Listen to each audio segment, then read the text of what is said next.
1 table spoon വെളിച്ചെണ്ണ ചൂടായതിലേക്ക് ഒരു പച്ചമുളക് കട്ട് ചെയ്തതും, ഇനി ഇതിലേക്ക് മീഡിയം സൈസിലുള്ള ഒരു സവോള ചെറുതായി കട്ട് ചെയ്തതും 1/2 ടീസ്പൂൺ ഉപ്പും കൂടെ ചേർത്തിട്ട് നല്ലപോലെ വഴറ്റി കൊടുക്കാം.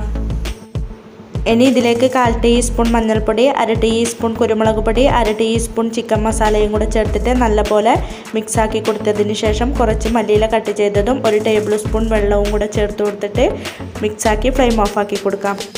ഇനി ബ്രെഡ് ഇതുപോലെ റൗണ്ട് കട്ട് ചെയ്തെടുത്തതിൻ്റെ മുകളിലോട്ട് ഫില്ലിങ് വെച്ച് കൊടുത്തിട്ട് ഇനി പുഴുങ്ങിയെടുത്ത മുട്ടയും കട്ട് ചെയ്തത് ഇതിൻ്റെ മുകളിലോട്ട് വെച്ച് കൊടുക്കുന്നുണ്ട്.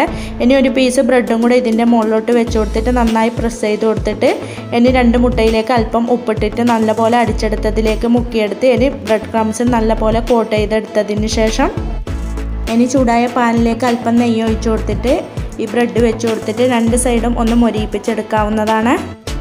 അങ്ങനെ നല്ല ടേസ്റ്റി ആയിട്ടുള്ള സ്നാക്ക് ഇവിടെ റെഡിയായ. Thank you for watching.